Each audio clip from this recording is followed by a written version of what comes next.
Assalamualaikum dan salam sejahtera. Anda bersama saya Hafizah Zaman bertemankan rakan tugas Naila Huda. Hari ini boleh dikatakan memasuki hari ke-27 ya Naila. Perintah Kawalan Pergerakan di Malaysia yang dilaksanakan memasuki belum lagi fasa ketiga. Kita akan memasuki fasa ketiga. Kalau tidak hari ini 13 hari bulan 4, esok tu 14 hari bulan sepatutnya hari yang terakhirlah fasa kedua.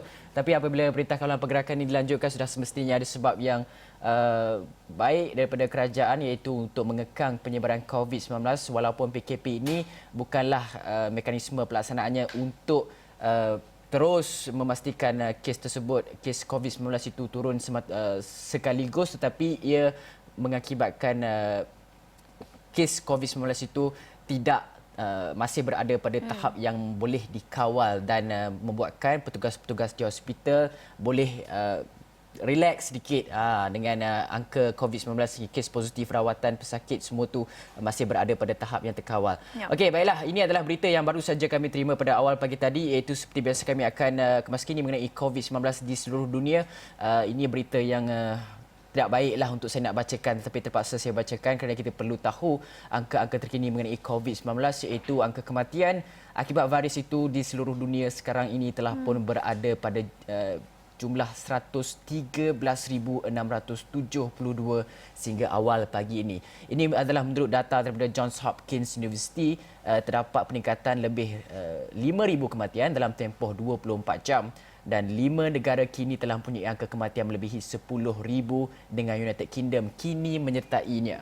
Amerika Syarikat kini menjadi negara yang paling tinggi angka korban selepas Itali apabila menjadi satu-satunya negara yang mempunyai angka kematian melebihi 20,000 dengan keseluruhan 21,733 mangsa. Kalau kawan-kawan di bilik talian boleh mirrorkan iPad. Okey, kalau kita lihat Itali berada di kedudukan kedua dengan hampir 20,000 kes, iaitu 19,899 kes, manakala Sepanyol di kedudukan ketiga dengan 17,113 kes. Sementara itu Perancis dan juga UK masing-masing dengan 14,000 dan 10,000. Iran kini menghampiri angka kematian 5,000 mangsa. Itu adalah berita yang dan juga angka-angka kematian yang mengerikan untuk kita pada awal pagi ini yang terpaksa kita hadap. Naila, mungkin boleh ceritakan mengenai kes positif keseluruhan di seluruh dunia? Ya, pada masa sama kita juga ingin melihat secara keseluruhannya kes positif COVID-19 di seluruh dunia yang kini telah pun mencecah angka 1.84 juta dan ini menunjukkan pertambahan sebanyak 80,000 kes hanya dalam tempoh 24 jam yang lalu. Dan kita lihat kepada 5 negara yang mempunyai kes positif yang melebihi angka 100,000 dan Amerika masih kekal menjadi negara paling teruk terjejas apabila mencatatkan 550,016 kes. Ini diikuti dengan Sepanyol dan Itali masing-masing di tempat kedua dan ketiga tertinggi mencatatkan lebih 166,000 dan 156,000 kes secara keseluruhannya. Dan ini juga diikuti dengan Perancis dan Jerman berada di kedudukan keempat dan kelima mencatatkan angka jangkitan kes positif sebanyak lebih 133,000 dan lebih 127,000 kes. Sementara itu, UK kini telah melepasi China dalam angka kes positif COVID-19 dengan mencatatkan keseluruhan 85,199 kes. Dan 3 lagi negara mempunyai angka jangkitan melebihi paras 50,000 iaitu China, Iran dan Turki. Dan sehingga kini COVID-19 telah menular di 185 negara dengan kes sembuh daripada pandemik itu melebihi 421,000 kes. Dan dalam beberapa hari yang lalu ada beberapa negara yang juga mencatatkan kes COVID-19 buat pertama kali, iaitu antaranya adalah Yemen, dan itu sangat membimbangkan kerana kita melihat kepada negara-negara yang berada dalam konflik peperangan dan juga di mana kebanyakan rakyatnya berada dalam kem-kem pelarian. Jadi itu sangat membimbangkan bagaimana agaknya mereka ingin mengamalkan penjarakan sosial itu dalam keadaan yang sangat mendesak dan sangat terhimpit. Itu satu lagi kesukaran yang kita perlu hadapi sebagai seluruh masyarakat global. Ya, betul tu. Dalam masa yang sama juga apabila negara-negara yang miskin mencatatkan kes positif dan sebagainya, kita bimbang akan sistem kesihatan mereka, sama ada mereka dapat merawat pesakit COVID-19 sekaligus mengubati mereka bebas daripada penyakit tersebut. Itu perkara-perkara yang dibimbangkan di seluruh dunia dan Pertubuhan Kesihatan Sedunia telah pun menyarankan kepada semua negara, satu dunia ni negara kena bekerjasama, bersolidariti tolak segala politik, perbezaan ideologi dan sebagainya, agama, kita bersatu bersama-sama untuk menghadapi perang terhadap COVID-19 ini. Okey, dalam masa yang sama juga kita akan pergi kepada kes statistik COVID-19 di Malaysia. Ini adalah berita yang kita terima semalam. Sebenarnya seperti biasa setiap hari Kementerian Kesihatan Malaysia akan mengemaskini pada sebelah petangnya mengenai kes-kes baru dan juga kes-kes kematian dan mereka yang telah pun sembuh, iaitu kalau kita lihat Naila, 153 kes baru, 3 kematian dan 4 lagi subkluster yang kita temui pada semalam. Naila. Ya, dan kita nak ceritakan tentang perkembangan ini. Sebanyak 153 kes positif baru yang dikenal pasti oleh pihak kementerian menjadikan jumlah kumulatif kes positif keseluruhannya adalah 4,683 kes. Dan pada masa sama kita juga mencatatkan 131 kes yang telah pulih dan dibenarkan discharge dari hospital, menjadikan jumlah keseluruhan kes pulih adalah 2,108 atau 45%. Ini adalah satu peningkatan. Dan pada masa sama kita juga melihat kepada kes-kes yang menerima rawatan di ICU dan kini seramai 66 yang menerima rawatan ICU dan daripada jumlah tersebut 37 yang memerlukan bantuan pernafasan. Dan kita juga nak ceritakan tentang 4 lagi subkluster yang dikenal pasti ini. Ini membabitkan beberapa buah madrasah dan sekolah tahfiz yang berkait dengan Perhimpunan Tabligh Masjid Sri Petaling Selangor. Dan 4 subkluster tersebut masing-masing di madrasah di Jerantut Pahang, Penanti Pulau Pinang, Sungai Lois Selangor dan Jasin Melaka. Dan di Jerantut Pahang jumlah orang yang disaring adalah 401 orang, di mana 297 adalah pelajar, 104 kaki tangan dan jumlah kes positif daripada situ adalah 62 kes. Jadi ini adalah antara 4 subkluster yang telah pun dikenal pasti. Di samping itu ada lagi kluster-kluster lain, kluster kayangan dan sebagainya. Jadi kita lihat pengesanan kontak rapat masih dijalankan giat oleh pihak kementerian untuk mengenal pasti supaya mereka boleh menerima rawatan dan juga dikuarantinkan untuk memutuskan rantaian COVID-19 itu. Ya, betul tu. Okey, dalam masa yang sama kita melihat kepada kluster baru. Kluster baru ini, tapi apapun untuk mengelakkan munculnya sub-sub kluster dan sebagainya, perlu kita sentiasa kemaskini update, tengoklah berita-berita di Buletin Awani dan kemaskini saluran-saluran media sosial anda, mulakan like kepada portal-portal berita dan sebagainya, like juga Astro Awani.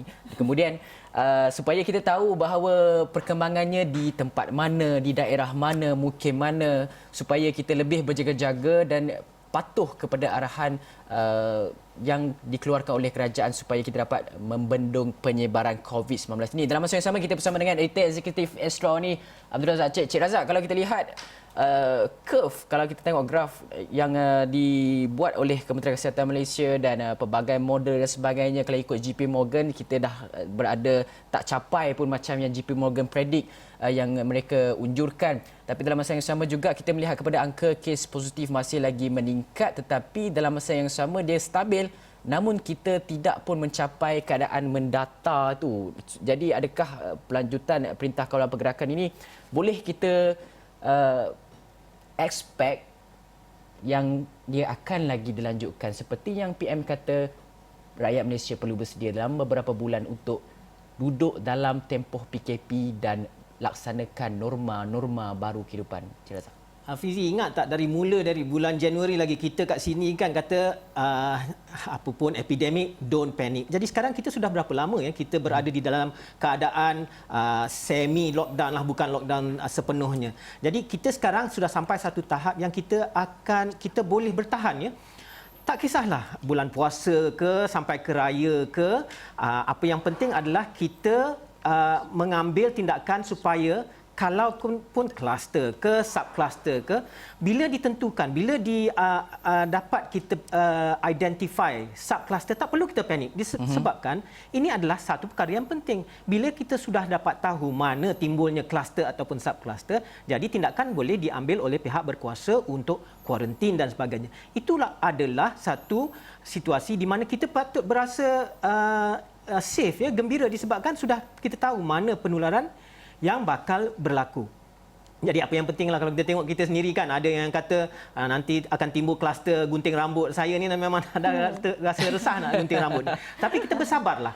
Kalaulah ini kita balik ke zaman 60-an, 70-an, rambut panjang itu, bersabarlah, tunggulah satu tindakan, boleh ke tak boleh. Jadi buat masa ini, kalau siapa yang sanggup tu gunting sajalah di rumah. Ya, betul tu. Sebab kita semua bukanlah ada rambut macam Naila kan. Saya kira tak lama lagi Cik Razak dengan Afizi sama rambut dengan saya.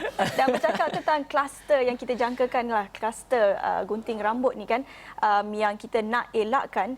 Ini pula satu tinjauan yang dilakukan oleh Majlis Keselamatan Negara MKN menerusi Telegram.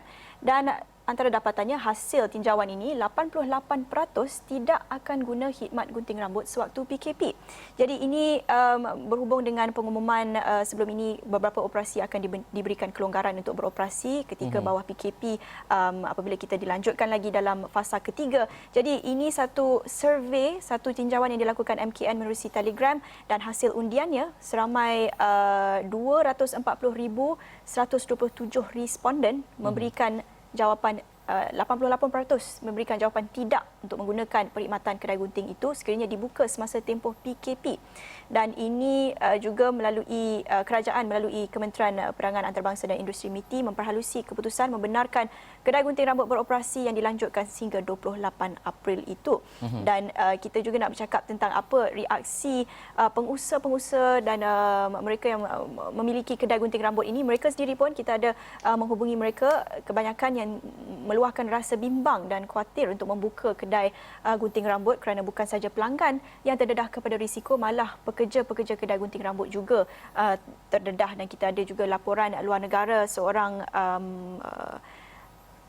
hairdresser, seorang pemotong rambut dan pendandan rambut di Amerika Syarikat yang meninggal dunia ketika membuka kedai dan memberikan perkhidmatan gunting rambut itu. Jadi itu antara risiko yang mereka perlu ambil kira ketika mereka ingin membukakan kedai gunting rambut itu. Dan kita juga ada banyak lagi perkongsian lain, dan ini mengenai perkembangan luar negara juga. Kita ingin melihat kepada satu artikel yang dituliskan oleh editor eksekutif Razak Cik sendiri, menceritakan tentang diskriminasi ataupun impak yang diberikan ataupun yang impak coronavirus COVID-19 ini, yang kita ingat tidak melihat kepada kulit, warna, tidak melihat kepada bangsa dan agama. Namun kita lihat ada diskriminasi di situ, di mana di UK angka korban warga bukan kulit putih dari segmen demografi BME ataupun Blacks, Asians, Minority Ethnics didapati tidak sepadan dengan jumlah mereka sebagai kaum minoriti. Dan ini hasil tulisan ataupun tinjauan Razak Cik sendiri yang melihat kepada kes-kes positif di UK dan juga membabitkan petugas kesihatan di sana, yang mana 10 doktor pertama yang korban akibat berada di barisan hadapan untuk merawat pesakit COVID-19, mereka adalah berketurunan BME. Apa ceritanya, Cik Razak? Kalau kita tengok di Amerika dan di United Kingdom, mereka tidaklah begitu sensitif tentang perkara kaum dari segi sekiranya mereka yang menjadi mangsa COVID-19 ini, nama disiarkan, bangsa pun disiarkan. Jadi dapatlah kita dapat satu perangkaan di mana kita tengok mengapakah BAME, Blacks, Asian, Minority Ethnic itu lebih terkesan terhadap penularan COVID-19 di United Kingdom dan di United States. Walhal penduduk mereka dari segi statistik adalah tidak seramai bangsa ataupun mereka yang kulit putih. Jadi ini menimbulkan menghasilkan satu peluang lah bagi mereka untuk mengkaji bagaimana gaya hidup, tabiat. Kalau kita tengok Surgeon General di Amerika sendiri, seorang yang berkulit hitam, mengatakan mereka daripada sebangsa dengannya lah, kurangkanlah merokok, alkohol, perkara-perkara yang menyebabkan mereka lebih terdedah kepada COVID-19. Jadi ini menjadi satu pengajaran, menjadi satu amaran kepada mereka-mereka yang lebih terdedah kepada penularan COVID-19 untuk mengambil tindakan, memperelokkan tindakan mereka sendiri, pemakanan dan untuk menentukan gaya hidup sihat supaya tidak terdedah kepada gejala COVID-19 yang lebih dari segi statistiknya yang berbanding dengan mereka daripada warga kulit putih. Ya, namun kita juga melihat kepada satu lagi aspek bukan saja daripada gaya hidup, pemakanan dan sebagainya. Itu mungkin lebih sukar untuk kita kaji. Tapi kita juga boleh kaitkan dengan tahap ataupun kelas pendapatan mereka. Kita lihat komuniti BAME di Amerika Syarikat dan United Kingdom kebanyakannya adalah golongan berpendapatan rendah. Jadi itu antara satu kesukaran yang mereka hadapi, bagaimana mereka nak amalkan penjarakan sosial dan sebagainya. Baik, banyak lagi perkongsian mengenai COVID-19 tapi kita perlu berhenti rehat seketika, kembali selepas ini.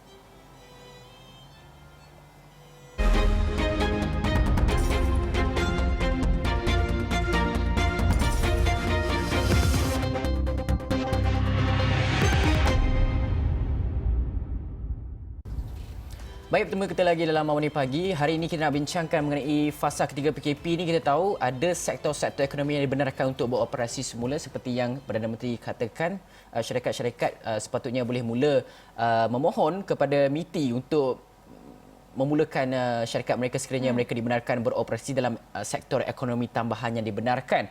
Okey, dalam masa yang sama juga bagi mereka yang telah pun bercuti pada fasa 1 dan juga fasa 2 bukanlah anggap bercuti tapi bekerja daripada rumah, sudah pasti apabila kita nak pergi balik ke nak buat balik kerja kita lakukan yang kita telah lama tinggalkan selama sebulan ini, pasti ada pelbagai rintangan.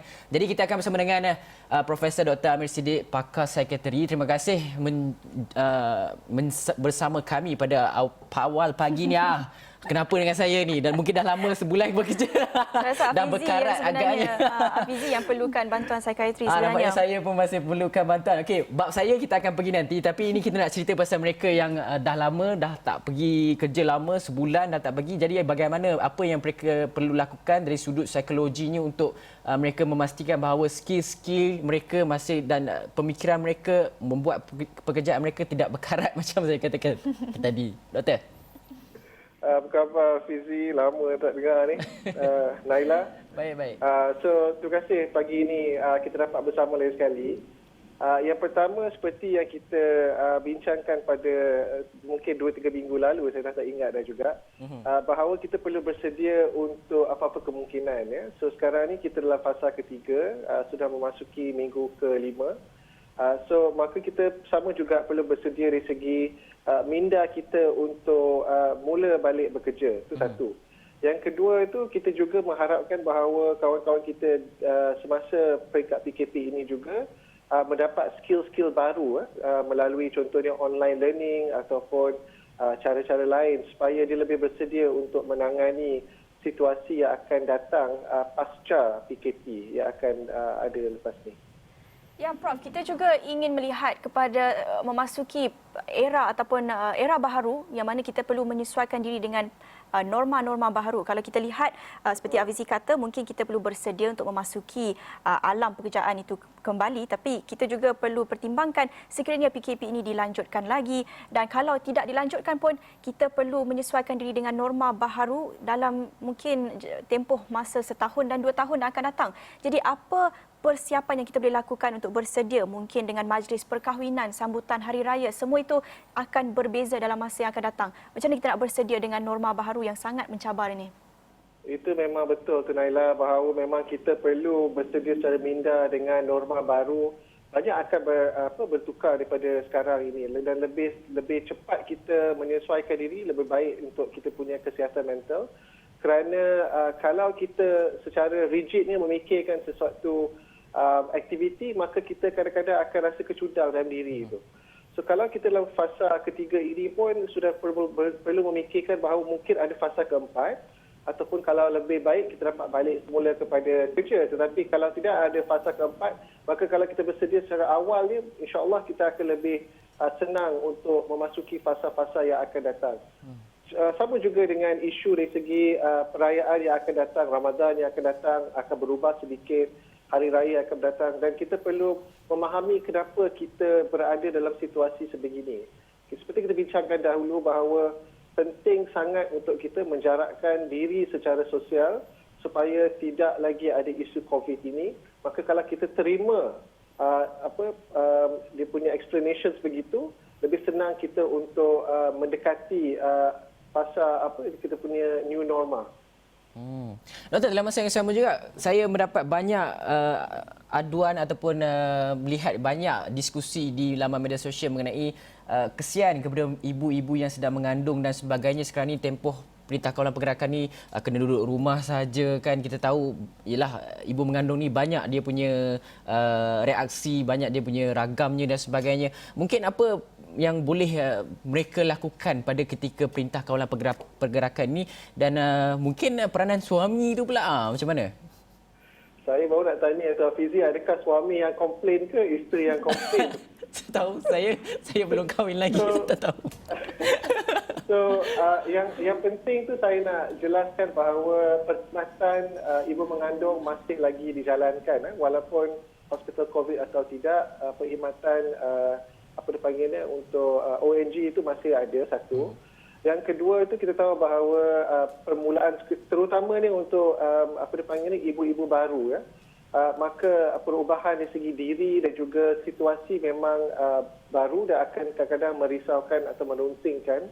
Maka daripada awal lagi kita sama juga perlu bersedia, tetapi dalam konteks ini kalau mereka mengetahui cara-cara untuk relaksasi dan lebih banyak cara yang diketahui, lebih baik ya, supaya kita dapat mengawal sedikit perasaan kita semasa dalam peringkat mengandung ini, dan insya-Allah bila bersalin nanti pun lebih senang. Ya. Prof, kita juga ingin cakap tentang pengamalan penjarakan sosial itu. Kita lihat mempraktikkan penjarakan sosial itu bukan satu peristiwa ataupun satu yang sama rata, pengalaman yang sama rata bagi semua. Kita lihat mungkin golongan B40 yang berpendapatan rendah, mereka mungkin berada dalam ruang yang lebih sempit untuk mengamalkan penjarakan sosial itu, dan juga ibu bapa yang mempunyai anak-anak yang mungkin berkeperluan khas. Ini antara cabaran-cabaran penjarakan sosial untuk dijalankan, dan ia satu pengalaman yang berbeza buat setiap kelas pendapatan, buat setiap keluarga dan sebagainya. Jadi bagaimana kita nak menghadapi ataupun nak seimbangkan cabaran-cabaran di rumah itu yang berbeza bagi setiap keluarga dan bagi setiap kelas pendapatan, tapi pada masa sama nak menghormati dan mengamalkan penjarakan sosial itu yang sangat mencabar sebenarnya, bukan untuk mudah untuk semua orang.